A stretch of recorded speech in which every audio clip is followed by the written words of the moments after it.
ਸਤਿ ਸ਼੍ਰੀ ਅਕਾਲ ਜੀ। ਮੇਰੇ ਨਾਲ ਇਸ ਸਮੇਂ ਹੈਗੇ ਨੇ ਸਤਨਾਮ ਸਿੰਘ ਬੈਰੂ ਜੀ। ਕਿਸਾਨ ਮੋਰਚੇ ਦੇ ਵਿੱਚ ਜਿਹੜੇ 40 ਮੇਨ ਬੰਦੇ ਹੈਗੇ ਨੇ ਜਿਨ੍ਹਾਂ ਦੀ ਐਕਚੁਅਲੀ ਜਿਹੜੇ ਪਕਸ਼ ਜੋ ਲੈ ਕੇ ਆਏ ਨੇ ਲੋਕਾਂ ਦਾ, ਕਿਸਾਨਾਂ ਦਾ, ਤੇ ਜਿਨ੍ਹਾਂ ਦੀ ਐਕਚੁਅਲੀ ਆਵਾਜ਼ ਜਿਹੜੀ ਜਾ ਰਹੀ ਸਰਕਾਰ ਤੱਕ, ਉਹ 40 ਬੰਦਿਆਂ ਵਿੱਚੋਂ ਇੱਕ ਜਿਹੜੇ ਮਹਾਨ ਸਾਡੇ ਸ਼ਖਸ ਸਤਨਾਮ ਸਿੰਘ ਬੈਰੂ ਜੀ ਸਾਡੇ ਨਾਲ ਮੌਜੂਦ ਨੇ। ਉਹਨਾਂ ਨਾਲ ਗੱਲ ਕਰੀਏ ਕਿ ਕੀ ਉਹਨਾਂ ਦਾ ਹੁਣ ਇਸ ਟਾਈਮ 'ਤੇ ਨੈਕਸਟ ਮੋਟਿਵ ਹੈਗਾ, ਕੀ ਮੂਵਮੈਂਟ ਚੱਲ ਰਿਹਾ ਤੇ ਕੀ ਅੱਗੇ ਆਉਣ ਵਾਲੇ ਪੜਾਵ ਨੇ। ਸਤਿ ਸ਼੍ਰੀ ਅਕਾਲ ਜੀ। ਇਹ 6 ਜੂਨ ਤੋਂ ਜਦੋਂ ਦੁਨੀਆ ਜਾਂ ਦੇਸ਼ ਮਹਾਂਮਾਰੀ ਦਾ ਸ਼ਿਕਾਰ ਹੋ ਰਿਹਾ ਸੀ, ਕਰੋਨਾ ਵਿੱਚ ਲਪੇਟ 'ਚ ਆਇਆ ਸੀ, ਉਹਨਾਂ ਹਾਲਾਤਾਂ ਦਾ ਨਜਾਇਜ਼ ਫਾਇਦਾ ਉਠਾ ਕੇ ਸਾਡੇ ਭਾਰਤ ਦੇ ਪ੍ਰਧਾਨ ਮੰਤਰੀ ਦਾ, ਬੀਜੇਪੀ ਲੈ ਲਓ, ਭਾਰਤ ਦੀ ਸਰਕਾਰ ਲੈ ਲਓ, ਉਹਨਾਂ ਨੇ 3 ਆਰਡੀਨੈਂਸ ਲਿਆਂਦੇ ਸੀ। ਬਾਅਦ ਵਿੱਚ ਉਹ ਆਪਣੇ ਬਿੱਲ ਵੀ ਬਣ ਗਏ, ਕਾਨੂੰਨ ਦੀ ਸ਼ਕਲ ਲੈ ਗਏ। ਅਸੀਂ ਕਾਫੀ ਮਹੀਨਾ ਡੇਢ 2 ਮਹੀਨੇ ਅਸੀਂ ਬਹੁਤ ਹਿੱਸਿਆਂ 'ਚ ਵੰਡੇ ਹੋਏ ਸੀ। ਪੰਜਾਬ ਦੀ ਗੱਲ ਕਰਾਂ, ਬਹੁਤ ਸਾਰੀਆਂ ਜਥੇਬੰਦੀਆਂ ਅੱਡ ਅੱਡ ਦਾਅਵਾ ਤੇ ਕਿਸਾਨਾਂ ਦੀ ਬਿਹਤਰੀ ਦੀ ਕੰਮ ਕਰ ਰਹੀਆਂ ਸੀ। ਸਾਨੂੰ ਉਦੋਂ ਤੋਂ ਅਸੀਂ ਲੱਗੇ ਸੀ, ਪਰ ਸਾਨੂੰ ਅਨੁਭਵ ਹੋ ਗਿਆ ਐਡੇ ਜਾਬਰ ਪ੍ਰਧਾਨ ਮੰਤਰੀ ਨਾਲ ਮੁਕਾਬਲਾ ਕੋਈ ਇਕੱਲੀ ਜਥੇਬੰਦੀ ਜਾਂ ਜੋ 4-10 ਜਥੇਬੰਦੀਆਂ ਨਹੀਂ ਕਰ ਸਕਦੀਆਂ। ਪਹਿਲੋਂ ਅਸੀਂ ਪੰਜਾਬ ਦੀਆਂ ਜਥੇਬੰਦੀਆਂ ਸਾਰੀਆਂ ਇਕੱਠੀਆਂ ਹੋਈਆਂ, ਉੱਥੇ ਕਿਸਾਨ ਕੋਆਰਡੀਨੇਸ਼ਨ ਕਮੇਟੀ ਬਣਾਈ। ਫਿਰ ਅਸੀਂ ਹਰਿਆਣੇ ਨੂੰ ਨਾਲ ਲਿਆ, ਯੂਪੀ ਨੂੰ ਲਿਆ, ਮੱਧ ਪ੍ਰਦੇਸ਼ ਨੂੰ ਲਿਆ, ਰਾਜਸਥਾਨ ਨੂੰ ਲਿਆ। ਅੱਗੇ ਫਿਰ ਵਧਦਿਆਂ ਅਸੀਂ ਦਿੱਲੀ ਮੀਟਿੰਗ ਕਰਕੇ ਅਸੀਂ ਇੱਕ ਮਜ਼ਬੂਤ ਕਿਸਾਨ ਅੰਦੋਲਨ ਦਾ ਮੁੱਢ ਬੱਧਾ। ਅਸੀਂ 2 ਮਹੀਨੇ ਉੱਥੇ ਰੇਲਾਂ 'ਤੇ ਵੀ ਬੈਠੇ ਰਹੇ, ਹਰਿਆਣੇ ਦੇ ਲੋਕ, ਹੋਰ ਸੂਬਿਆਂ ਦੇ ਲੋਕ। ਜਦੋਂ ਸਾਡੀ ਬਾਤ ਨਹੀਂ ਕਿਸੇ ਪੁੱਛੀ, ਭਾਰਤ ਸਰਕਾਰ ਦਾ ਕੋਈ ਛੋਟਾ ਅਧਿਕਾਰੀ ਤੋਂ ਵੱਡੇ ਤੱਕ ਸਾਡੀ ਗੱਲ ਨਹੀਂ ਪੁੱਛੀ ਵੀ ਤੁਸੀਂ ਅੰਦੋਲਨ ਕਿਉਂ ਕਰ ਰਹੇ ਹੋ, ਸੜਕਾਂ 'ਤੇ ਕਿਉਂ ਬੈਠੇ। ਅੰਤ ਨੂੰ ਅਸੀਂ ਫਿਰ ਦਿੱਲੀ ਵੱਲੇ ਕੂਚ ਕੀਤਾ, ਔਰ ਦਿੱਲੀ ਆਉਣ ਵਾਸਤੇ ਬਹੁਤ ਸਾਰੀਆਂ ਸਾਡੀਆਂ ਰੋਕਾਂ ਲਾਈਆਂ ਗਈਆਂ, ਬਹੁਤ ਸਾਰੇ ਬੈਰੀਗੇਡ ਲਾਏ ਗਏ, ਬਹੁਤ ਸਾਰੇ ਅਥਰੂ ਗਏ ਛੱਡੇ ਗਏ, ਪਾਣੀ ਦੀਆਂ ਵਿਛਾੜਾਂ। ਪਰ ਬਹਾਦਰ ਪੰਜਾਬ ਦੇ ਕਿਸਾਨ ਜਾਂ ਦੂਜੇ ਸੂਬਿਆਂ ਦੇ ਕਿਸਾਨ ਦਿੱਲੀ ਦੀ ਸਰਕਾਰ ਦੀ ਹਿੱਕ ਤੇ ਉੱਤੇ ਆਉਣ ਵਿੱਚ ਕਾਮਯਾਬ ਹੋ ਗਏ। ਇਹ ਬਹੁਤ ਸਾਰਾ ਇਸ ਕਿਸਾਨ ਅੰਦੋਲਨ ਨੂੰ ਬਦਨਾਮ ਵੀ ਕੀਤਾ ਗਿਆ, ਕਦੇ ਪਾਕਿਸਤਾਨੀ, ਕਦੇ ਵੱਖਵਾਦੀ, ਕਦੇ ਧਰਮਾਂ ਦੇ ਨਾਂ 'ਤੇ, ਕਦੇ ਇੱਕ ਸੂਬੇ ਦੇ ਕਿਸਾਨ, ਕਦੇ ਇੱਕ ਹਰਿਆਣੇ ਦੇ ਕਿਸਾਨ। ਦੇਸ਼ ਦਾ ਕਿਸਾਨ ਅੰਦੋਲਨ ਨੂੰ ਮੰਨਣ ਨੂੰ ਤਿਆਰ ਨਹੀਂ ਸੀ।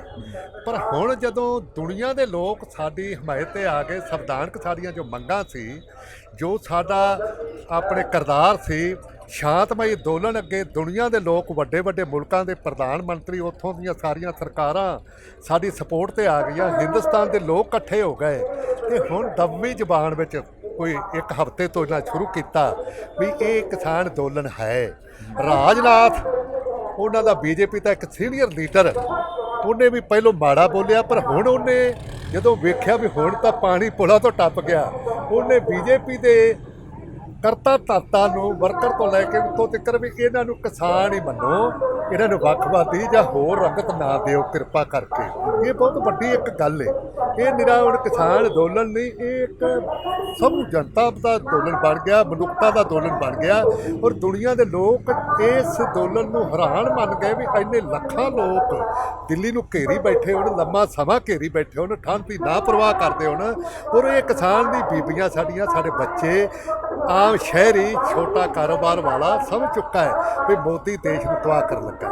ਸੋ ਸਾਡਾ ਸ਼ਾਂਤਮਈ ਅੰਦੋਲਨ ਦੇ ਅੱਗੇ ਬਹੁਤ ਸਾਰੇ ਹੱਥ ਕੰਡੇ ਨਾਲ ਵਰਤਦਿਆਂ ਸਾਡੇ 'ਤੇ ਦੋਸ਼ ਲਾਉਂਦਿਆਂ ਹੁਣ ਇਹਨਾਂ ਨੇ ਗੋਡੇ ਟੇਕ ਲਏ। ਹੁਣ 30 ਤਰੀਕ ਨੂੰ ਸਾਨੂੰ ਇਹਨਾਂ ਸੱਦਿਆ, ਲਿਖਤੀ ਸੱਦਿਆ। ਸਾਡੇ ਕਿਸਾਨ ਮੋਰਚੇ ਨੇ ਫੈਸਲਾ ਕੀਤਾ ਵੀ ਸਾਨੂੰ ਲਿਖਤੀ ਆਇਆ ਹੈ, ਅਸੀਂ ਜਾਵਾਂਗੇ। ਕਿਉਂ ਬੰਦਾ ਗੱਲਬਾਤ ਉਹ ਪਾਈਦਾ ਜਿਹੜਾ ਝੂਠਾ ਹੁੰਦਾ ਹੈ। ਅਸੀਂ 30 ਨੂੰ ਗਏ ਹਾਂ, ਮੈਂ ਉਹਦੇ ਵਿੱਚ ਸੀ 40 ਦੇ। ਅਸੀਂ ਉਹਨਾਂ 'ਤੇ ਸਵਾਲ ਕੀਤਾ ਵੀ ਤੁਸੀਂ ਸਾਨੂੰ ਮੀਟਿੰਗਾਂ, ਇਹ 6ਵੇਂ ਗੇੜ ਦੀ ਮੀਟਿੰਗ ਹੈ, ਕੋਈ ਸਦ ਭਾਵਨਾ ਵਿਖਾਓ ਕਿ ਇੱਕ ਕਦਮ ਥੋੜ੍ਹਾ ਜਿਹਾ ਉੜਾਓ। ਤਾਂ ਬਹੁਤ ਸਾਰੀ ਬਹਿਸ ਤੋਂ ਬਾਅਦ ਖੇਤੀਬਾੜੀ ਮੰਤਰੀ ਭਾਰਤ ਸਰਕਾਰ ਦਾ ਉਹ ਕਹਿੰਦਾ ਲੈ ਮੈਂ ਇੱਕ ਕਦਮ ਵਧਾਉਂਦਾ, ਤੁਸੀਂ ਸਾਡੇ ਖਾਣੇ ਦਾ ਬਾਈਕਾਟ ਕਰ ਦਿਓ। ਮੈਂ ਤੁਹਾਡਾ ਖਾਣਾ ਇਕੱਠਾ, ਸਾਡੇ ਸੰਤਰੀ ਮੰਤਰੀ ਅਸੀਂ ਖਾਣਾ। ਸਾਡਾ ਖਾਣਾ ਉਹਨਾਂ ਨੇ ਖਾਧਾ 30 ਤਰੀਕ ਨੂੰ। ਫਿਰ ਚਾਹ ਪੀਤੀ। ਫਿਰ ਸਾਨੂੰ ਉਹ ਕਹਿਣ ਲੱਗੇ ਵੀ ਤੁਸੀਂ ਖੇਤੀਬਾੜੀ ਮੰਤਰੀ, ਵੀ ਤੁਸੀਂ ਉਸੇ ਮੀਟਿੰਗ ਹਾਲ 'ਚ ਜਾਓ ਅਤੇ ਮੈਂ ਉੱਥੇ ਆਊਂ। ਉਹ ਥੋੜ੍ਹੇ ਸਮੇਂ ਬਾਅਦ ਪਤਾ ਨਹੀਂ ਪ੍ਰਧਾਨ ਮੰਤਰੀ ਨਾਲ ਕੀ ਗੱਲ ਹੋਈ। ਇਹ ਤਾਂ ਸਾਨੂੰ ਸਾਹਸ ਹੈ, ਪ੍ਰਧਾਨ ਮੰਤਰੀ ਤੋਂ ਬਗੈਰ ਤਾਂ ਪੱਤਾ ਨਹੀਂ ਹਲਦਾ, ਦੂਜਾ ਸ਼ਾਹ ਤੋਂ ਬਗੈਰ ਪੱਤਾ ਨਹੀਂ ਹਲਦਾ। ਅਤੇ ਫਿਰ ਉਹਨੇ ਆਣ ਕੇ ਕਿਹਾ ਵੇਖੋ ਮੈਂ ਇੱਕ ਕਦਮ ਅੱਗੇ ਵਧਾ ਕੇ ਸਦਭਾਵਨਾ ਤੋਂ ਸ਼ੁਰੂ ਕਰਕੇ ਤੁਹਾਡਾ ਲੰਗਰ ਛਕਿਆ, ਅਤੇ 2 ਕਦਮ ਮੈਂ ਹੋਰ ਅੱਗੇ ਵਧਾਉਣਾ। 2 ਕਦਮ ਕਿਹੜੇ ਸੀ? ਇੱਕ ਪਰਾਲੀ ਦਾ ਇਹਨਾਂ ਨੇ ਐਕਟ ਬਣਾਇਆ। ਮੈਂ ਹੁਣ ਛੋਟਾ ਕਿਸਾਨ, ਮੈਂ ਆਪਦੇ ਤੋਂ ਸ਼ੁਰੂ ਕਰਦਾ। ਇੱਥੇ ਬਾਹਲੇ ਛੋਟੇ ਹੀ ਨੇ, ਵੱਡੇ ਵਾਲੀ ਹੋ ਸਕਦਾ ਉਹਨਾਂ ਦੇ ਦੂਰ ਹੋਵੇ। ਸੋ ਜਿਹੜਾ ਪਰਾਲੀ ਦਾ ਇਹਨਾਂ ਨੇ ਬਣਾਇਆ ਵੀ 1 ਕਰੋੜ ਰੁਪਈਆ ਜੁਰਮਾਨਾ ਤੇ 5 ਸਾਲ ਸਜ਼ਾ, ਉਹਨੇ ਐਲਾਨ ਕੀਤਾ ਵੀ ਭਾਰਤ ਸਰਕਾਰ ਵੱਲੋਂ ਮੈਂ ਐਲਾਨ ਕਰਦਾ ਵੀ ਉਹ ਖਤਮ। ਦੂਜਾ ਉਹਨੇ ਐਲਾਨ ਕੀਤਾ ਵੀ ਜਿਹੜਾ ਬਿਜਲੀ ਸੋਧ ਬਿੱਲ, ਉਹ ਜਿਹੜਾ ਸੂਬਿਆਂ ਦੇ ਅਧਿਕਾਰਾਂ ਨੂੰ ਮੁੱਠੀ ਵਿੱਚ ਲੈਣ ਵਾਲਾ, ਉਹ ਅਸੀਂ ਵਾਪਸ ਲੈਂਦੇ ਹਾਂ। ਉਹ ਬਿਜਲੀ ਸੋਧ ਬਿੱਲ ਕਿਹੜਾ ਹੈ? ਹੁਣ ਅਸੀਂ ਪੰਜਾਬ ਦੀ ਗੱਲ ਕਰਨੀ ਚਾਹੁੰਦੇ ਹਾਂ। ਉੱਥੇ ਵਾਟਰ ਲੈਵਲ ਡੂੰਘਾ ਹੋ ਗਿਆ, ਸਾਡੀ ਮਜਬੂਰੀ ਬਣ ਗਈ। ਜਿਹੜੀ 3 ਦੀ ਮੋਟਰ ਤੋਂ ਅਸੀਂ 5 ਤੇ ਆ ਗਏ, 7.5 ਤੇ ਆ ਗਏ, 12 ਤੇ ਆ ਗਏ, ਹੁਣ 25 ਤੋਂ ਵੱਧ ਸਾਡੀਆਂ ਮੋਟਰਾਂ ਲੱਗੀਆਂ ਨੇ। ਜੇ ਉਹ ਬਿਜਲੀ ਸੋਧ ਬਿੱਲ ਰਹਿੰਦਾ ਹੈ, ਕਿਸੇ ਵੀ ਸੂਬੇ ਦਾ ਮੁੱਖ ਮੰਤਰੀ ਕਿਸੇ ਵੀ ਆਪਦੇ ਨਾਗਰਿਕ ਨੂੰ ਸਹੂਲਤ ਨਹੀਂ ਦੇ ਸਕਦਾ। ਉਹ ਭਾਵੇਂ ਹੁਣ ਆਉਣ ਵਾਲੇ ਸਮੇਂ 'ਚ ਮੁੱਖ ਮੰਤਰੀ ਸਾਡਾ ਕੋਈ ਬਣ ਜਾਏ, ਜੇ ਉਹ ਬਿਜਲੀ ਸੋਧ ਬਿੱਲ ਨੂੰ ਅਸੀਂ ਵਾਪਸ ਨਹੀਂ ਸੀ ਕਰਾਉਂਦੇ ਤੇ ਸਾਡੇ ਤੇ ਪੰਜਾਬ ਦੇ ਲੋਕਾਂ ਦਾ ਬਹੁਤ ਵੱਡਾ ਨੁਕਸਾਨ ਹੋਣਾ ਸੀ। ਇਸ ਤਰ੍ਹਾਂ ਪਰਾਲੀ, ਅਸੀਂ ਪਰਾਲੀ ਜਿਹੜੀ ਖੇਤੀ ਕਰਦੇ ਹਾਂ ਜੀਰੀ ਦੀ, ਅਸੀਂ 100% ਖੇਤੀ ਕਰਦੇ ਹਾਂ। ਦੂਜੇ ਸੂਬਿਆਂ 'ਚ ਕਿਤੇ 25, ਕਿਸੇ 50 ਘੱਟ ਏ।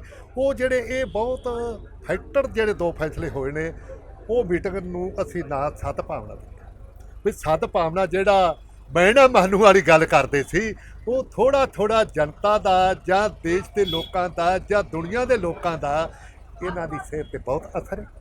ਜੋ ਮੈਂ ਉਹਨਾਂ ਨੂੰ ਪੜ੍ਹਿਆ, ਮੰਤਰੀਆਂ ਸੰਤਰੀਆਂ ਨੂੰ ਚਿਹਰੇ ਉੱਡੇ ਹੋਏ ਸੀ। ਸ਼ਾਇਦ ਅਸੀਂ ਵੀ ਤੇ ਪਾਲੇ ਵਿੱਚ ਕਿਤੇ ਸੁੰਗੜਦੇ ਆ, ਰਾਤ ਨੀਂਦ ਨਹੀਂ ਆਉਂਦੀ। ਨੀਂਦ ਮੈਂ ਇਹ ਪੜ੍ਹਿਆ ਵੀ ਪ੍ਰਧਾਨ ਮੰਤਰੀ ਤੇ ਕਰਵੜੀ ਆਉਂਦਾ। ਇਸ ਕਿਸਾਨ ਅੰਦੋਲਨ ਨੇ ਬਹੁਤ ਵੱਡਾ ਭਾਰਤੀ ਕਿਸਾਨ, ਆਪਣੇ ਭਾਰਤੀ ਜਨਤਾ ਪਾਰਟੀ ਤੋਂ ਨੁਕਸਾਨ ਕੀਤਾ ਰਾਜਸੀ ਤੌਰ 'ਤੇ। ਜਿਹੜੇ ਲੋਕ, ਉਹ ਸਮਾਂ ਆ ਗਿਆ, ਕਦੇ ਇਹਨਾਂ ਦੇ 3 MP ਜਿੱਤਦੇ ਸੀ। ਮੰਦਰ ਦੇ ਨਾਂ 'ਤੇ ਇਹਨਾਂ ਨੇ 2 ਸਰਕਾਰਾਂ ਪਹਿਲੀ ਹਟਾ ਲਈ, 5 ਸਾਲ, ਇੱਕ ਹੁਣ ਫਿਰ ਬਣਾ ਲਈ। ਇਸ ਅੰਦੋਲਨ ਦੇ ਵਿੱਚੋਂ ਜਾਤੀ ਪਾਤੀ, ਧਰਮ ਦੀ ਸਿਆਸਤ ਦੇਸ਼ ਵਿੱਚ ਖਤਮ ਹੋਵੇ ਕਿ ਸਾਡੀਆਂ ਮੰਗਾਂ ਤਾਂ ਮੰਨੀਆਂ ਜਾਣੀਆਂ ਨੇ, ਕੱਲ੍ਹ ਦੀ ਪਰਸੋਂ ਇਹ ਮੰਨੀਆਂ ਜਾਣੀਆਂ ਨੇ। ਪਰ ਜਿਹੜਾ ਇੱਥੇ ਭ੍ਰਿਸ਼ਟਾਚਾਰ ਸ਼ਿਖਰਾਂ ਦੇ ਸਾਰੀਆਂ ਪਾਰਟੀਆਂ ਲਪੇਟ ਵਿੱਚ ਆਈਆਂ ਸੀ, ਹੁਣ ਸਾਫ਼ ਸੁਥਰਾ ਦੇਸ਼ ਬਣੇਗਾ ਔਰ ਸਾਫ਼ ਸੁਥਰੀ ਇੱਥੇ ਸਿਆਸਤ ਪੈਦਾ ਹੋਵੇਗੀ। ਔਰ ਸਾਡਾ ਜਿਹੜਾ ਕਿਸਾਨਾਂ ਦਾ ਸਵਾਏ ਮਾਣ, ਔਰ ਵਿਸ਼ੇਸ਼ ਕਰਕੇ ਸਾਡਾ ਮਾਣ ਗੁਰੂ ਗੋਬਿੰਦ ਸਿੰਘ ਦੀ ਫੌਜ ਦਾ ਜਿਹੜਾ ਹੋਇਆ, ਗੁਰੂ ਨਾਨਕ ਦੇ ਸਿਧਾਂਤ ਦਾ ਮਾਣ ਹੋਇਆ। ਜਿਹੜੇ ਸਾਡੇ ਤੇ ਤਰ੍ਹਾਂ ਦੀਆਂ ਉਂਗਲਾਂ ਕਰਦੇ ਸੀ, ਇਹ ਭੰਨ ਤੋੜ ਕਰਦੇ ਨੇ, ਇਹ ਅੱਤਵਾਦੀ ਨੇ, ਇਹ ਵੱਖਵਾਦੀ ਨੇ। ਅੱਜ ਦੁਨੀਆ ਦੇ ਲੋਕ ਹੈਰਾਨ ਰਹਿ ਗਏ। ਸਾਡੇ ਬੱਚੇ ਜਿਹੜੇ ਵਿਦੇਸ਼ਾਂ 'ਚ ਗਏ ਨੇ, ਇਸ ਕਿਸਾਨ ਅੰਦੋਲਨ ਤੋਂ ਬਾਅਦ ਉਹ ਧੌਣ ਉੱਚੀ ਕਰਕੇ ਉੱਥੋਂ ਦੀ ਜਿਹੜੇ ਨਾਗਰਿਕਤਾ, ਉੱਥੋਂ ਦੇ ਅੰਗਰੇਜ਼ ਨੇ ਜਾਂ ਹੋਰ ਧਰਮਾਂ ਦੇ ਲੋਕ ਨੇ, ਉਹਨਾਂ ਦੀ ਇੱਜ਼ਤ ਕਰਨਗੇ। ਸੋ ਇਸ ਅੰਦੋਲਨ ਦੇ ਵਿੱਚੋਂ ਬਹੁਤ ਕੁਛ ਹੋਣ ਵਾਲਾ ਹੈ। ਉਹ ਦੁਨੀਆ ਦੇ ਲੋਕ ਹੈਰਾਨ ਰਹਿ ਜਾਣਗੇ। ਜਿਹੜੇ ਦੁਨੀਆ ਦੇ ਮੁਲਕਾਂ ਨੂੰ ਅਸੀਂ ਗੱਲ ਕਰਦੇ, ਉੱਥੇ ਸਵਰਗ ਹੈ। ਭਾਰਤ ਵਿੱਚ ਇੱਕ ਨਵਾਂ ਸਵਰਗ ਰਾਜਨੀਤਿਕ ਸਿਸਟਮ ਆਉਣ ਵਾਲਾ ਹੈ। ਔਰ ਸਾਡਾ ਜਿਹੜਾ ਕਿਸਾਨ ਦਾ ਸਵਾਏ ਮਾਣ, ਜਿਹੜੇ ਕਿਸਾਨ ਦੀ ਨਾਂ ਪਾਰਟੀਆਂ ਲੈਂਦੀਆਂ ਨਹੀਂ ਸੀ, ਅੱਜ ਕਿਸਾਨ ਕਿਸਾਨ ਕਿਸਾਨ ਬੋਗਸ ਤੌਰ 'ਤੇ ਸਾਨੂੰ ਉਹ ਪਤਾ ਹੈ ਉਹ ਕੌਣ ਨੇ। ਸਾਨੂੰ ਉਹ ਪਤਾ ਹੈ ਉਹ ਕੌਣ ਨੇ ਜਿਨ੍ਹਾਂ ਨੇ ਇਹ ਮੌਤ ਦੇ ਵਾਰੰਟਾਂ ਦੇ ਉੱਤੇ ਦਸਤਖਤ ਕਰਕੇ, ਜਦੋਂ ਲੋਕਾਂ ਦਾ ਦਬਾਅ ਵੱਧ ਗਿਆ, ਹੁਣ ਉਹ ਸਰਕਾਰ ਵੀ ਛੱਡ ਗਿਆ। ਇਹਨਾਂ ਸਾਰੀਆਂ ਗੱਲਾਂ ਦਾ ਸਾਨੂੰ ਪਤਾ ਹੈ। ਅਸੀਂ ਆਉਣ ਵਾਲੇ ਸਮੇਂ 'ਚ ਲੇਖਾ ਜੋਖਾ ਕਰਾਂਗੇ। ਲੇਖਾ ਜੋਖਾ ਜਿਵੇਂ ਕਰਦਾ ਨਾ ਬਾਣੀਆਂ ਜਾਂ ਕਿਸੇ ਅੰਦੋਲਨ ਦਾ, ਕਿਸੇ ਆਪਣੇ ਸੰਘਰਸ਼ ਦਾ ਆਪਾਂ ਲੇਖਾ ਜੋਖਾ ਕਰਦੇ ਨਾ, ਆਉਣ ਵਾਲੇ ਸਮੇਂ ਵਿੱਚ ਬਹੁਤ ਸਾਰੇ ਲੇਖੇ ਜੋਖੇ ਹੋਣਗੇ। ਜਿਨ੍ਹਾਂ ਨੇ ਸਾਡੇ ਬੇੜੀਆਂ ਦੇ ਵਿੱਚ ਪੱਥਰ ਪਾਏ ਨੇ, ਉਹਨਾਂ ਨੂੰ ਹੁਣ ਜਵਾਬਦੇਹ ਹੋਣਾ ਪਏਗਾ। ਉਹਨਾਂ ਨੂੰ ਲੋਕਾਂ ਦੇ ਕਟਹਿੜੇ ਵਿੱਚ ਖੜਾ ਹੋਣਾ ਪਏਗਾ। ਜਦੋਂ ਆ ਵੇਖੇ ਵੰਨ ਸੁਵੰਨਤਾ ਅੰਦੋਲਨ, ਆ ਸਾਡੇ ਮੁਸਲਿਮ ਭਾਈ, ਹਿੰਦੂ ਭਾਈ, ਜਿਹੜੇ ਮੰਦਰ ਕੀ ਸਿਆਸਤ ਕਰਦੇ ਸੀ, ਜਿਹੜੇ ਧਰਮ ਕੀ ਸਿਆਸਤ ਕਰਦੇ ਸੀ, ਜਿਹੜੇ ਜਾਤੀ ਪਾਤੀ ਦਾ ਸਿਆਸਤ ਕਰਦੇ ਸੀ, ਉਹ ਸਾਰੀ ਇਸ ਕਿਸਾਨ ਅੰਦੋਲਨ ਨੇ ਲਪੇਟ ਵਿੱਚ ਲੈ ਲਈ। ਹਾਥੀ ਦੇ ਪੈੜ ਵਿੱਚ ਇੱਥੇ ਇਨਸਾਨੀਅਤ ਪੈਦਾ ਹੋਈ ਹੈ। ਇਨਸਾਨੀਅਤ ਪੈਦਾ ਹੋਈ ਹੈ। ਇੱਥੇ ਗੰਦੀ ਸਿਆਸਤ ਖਤਮ ਹੋਵੇਗੀ ਦੇਸ਼ ਦੀ ਧਰਤੀ ਤੋਂ। ਇਹ ਪਵਿੱਤਰ ਧਰਤੀ ਗੁਰੂਆਂ ਪੀਰਾਂ ਫਕੀਰਾਂ ਦੀ, ਔਲੀਆਂ ਦੀ ਮੰਨੀ ਗਈ। ਉਸ ਧਰਤੀ ਨੂੰ ਇਹਨਾਂ ਨੇ ਵਿਗਾੜ ਕੇ ਰੱਖਤਾ ਸੀ, ਭ੍ਰਿਸ਼ਟ ਕਰਕੇ ਰੱਖਤਾ ਸੀ। ਉਸ ਧਰਤੀ ਦੇ ਉੱਤੇ ਸਵਰਗ ਆਉਣ ਵਾਲਾ ਹੈ।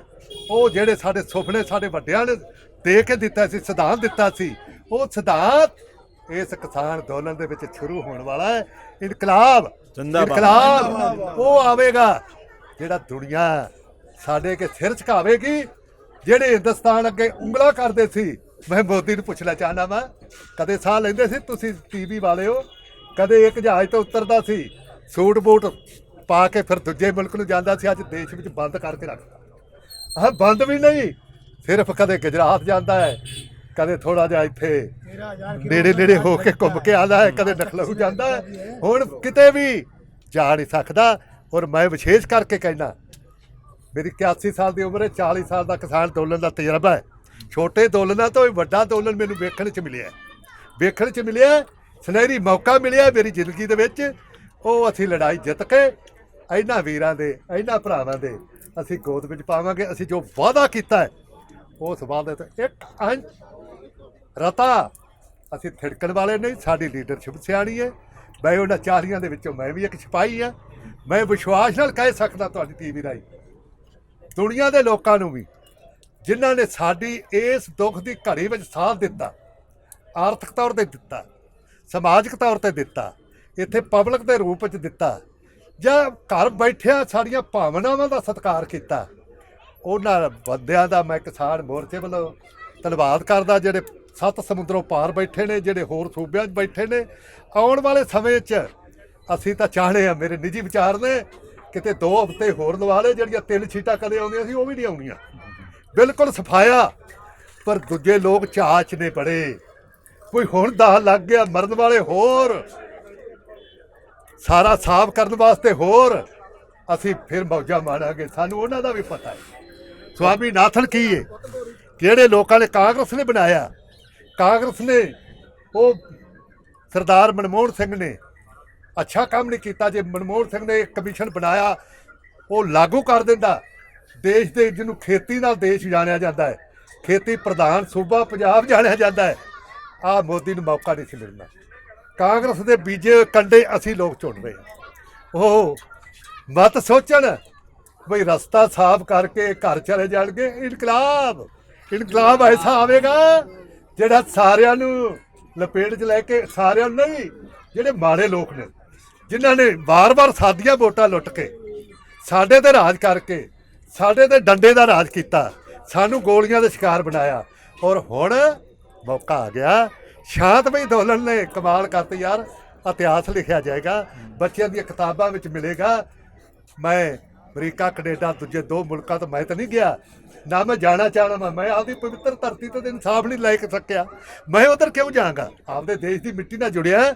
ਉੱਧਰ ਲੋਕ, ਉਹ ਜਿਹੜਾ ਸਕੂਲਾਂ ਦੇ ਵਿੱਚ ਕਿਤਾਬਾਂ ਲੱਗਦੀਆਂ ਨੇ, ਪਹਿਲੋਂ ਕਿਸਾਨ ਦਾ ਨਾਂ ਆਉਂਦਾ ਹੈ, ਹੁਣ ਇੱਥੇ ਜਿਹੜੀਆਂ ਕਿਤਾਬਾਂ ਛਪੜ ਗਈਆਂ ਸਕੂਲਾਂ ਕਾਲਜਾਂ ਵਿੱਚ, ਉੱਥੇ ਕਿਸਾਨ ਦਾ 1 ਨੰਬਰ 'ਤੇ ਨਾਂ ਆਵੇਗਾ।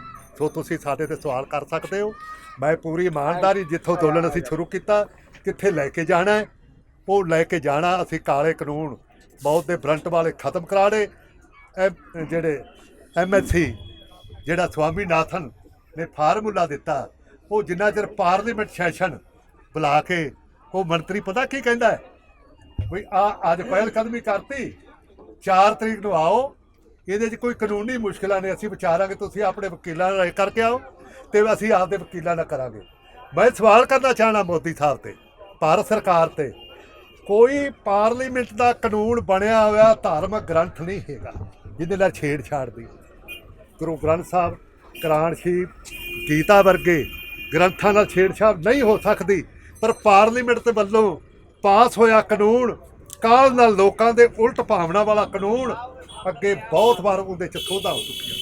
ਹੁਣ ਸਾਨੂੰ ਦਿੰਦੇ ਨੇ ਮਤਾਂ, ਅਸੀਂ ਵਕੀਲਾਂ ਨਾਲ ਰਾਏ ਕਰ ਲਈਏ ਕਿ ਉਹ ਜਿਹੜੇ ਸੰਵਿਧਾਨ ਦੇ ਵਿੱਚ ਸੋਧਾਂ ਹੋ ਚੁੱਕੀਆਂ ਨੇ, ਉਹ ਮਾੜੇ ਕਾਨੂੰਨ ਬਦਲੇ ਜਾ ਸਕਦੇ ਨੇ, ਤੇ ਇਹ ਨਹੀਂ ਬਦਲੇ ਜਾ ਸਕਦੇ। ਅਸੀਂ ਦੱਸਾਂਗੇ 4 ਨੂੰ ਕੀ ਕਰਨਾ ਹੈ। ਅਸੀਂ ਉਹਨਾਂ ਦੀ ਮੱਤ ਟਿਕਾਣੇ ਲਿਆ ਕੇ ਛੱਡਾਂਗੇ। ਔਰ ਕਾਫੀ ਆ ਗਈ। ਇਹ ਮੈਨੂੰ ਸ਼ਾਮ ਦਾ ਟਾਈਮ ਹੈ, ਮੈਨੂੰ ਭਰੋਸਾ ਆਪਣੀ ਜ਼ਿੰਦਗੀ ਦੇ ਸੰਘਰਸ਼ ਦੇ ਉੱਤੇ। ਇਹ ਅਸੀਂ ਲੜਾਈ ਤਕਰੀਬਨ ਜਿੱਤ ਵੱਲੇ ਬਹੁਤ ਤੇਜ਼ੀ ਨਾਲ ਵੱਧ ਰਹੇ ਹਾਂ। ਇਹ ਤਾਂ ਉਹ ਘੜੀਆਂ ਪਰਮਾਤਮਾ ਅਕਾਲ ਪੁਰਖ ਨੂੰ ਪਤਾ ਹੈ, ਉਹ ਕਿਹੜੀ ਘੜੀ ਆਉਣੀ ਹੈ, ਕਦੋਂ ਇਹਦਾ ਉੱਥੋਂ ਐਲਾਨ ਹੋਣਾ ਹੈ, ਤੇ ਕਦੋਂ ਅਸੀਂ ਸੁੱਖ ਸ਼ਾਂਤੀ ਨਾਲ ਜਿਵੇਂ ਲੋਕਾਂ ਨੂੰ ਲੈ ਕੇ ਆਏ ਹਾਂ ਉਵੇਂ ਘਰਾਂ ਨੂੰ ਮੋੜਨਾ ਹੈ। ਅਸੀਂ ਬੜੀ ਦ੍ਰਿੜਤਾ ਵਿੱਚ ਆ। ਇੱਕ ਗੱਲ ਪਹਿਲੀ ਵਾਰ ਹੋਈ, ਜਿਹੜੇ ਲੋਕਾਂ ਦਾ ਸੰਘਰਸ਼ ਹੁੰਦਾ ਹੈ, ਵਿਸ਼ੇਸ਼ ਕਰਕੇ ਕਿਸਾਨਾਂ ਦਾ ਨਾਂ ਆਉਂਦਾ ਹੈ, ਕਿਸਾਨਾਂ ਨੇ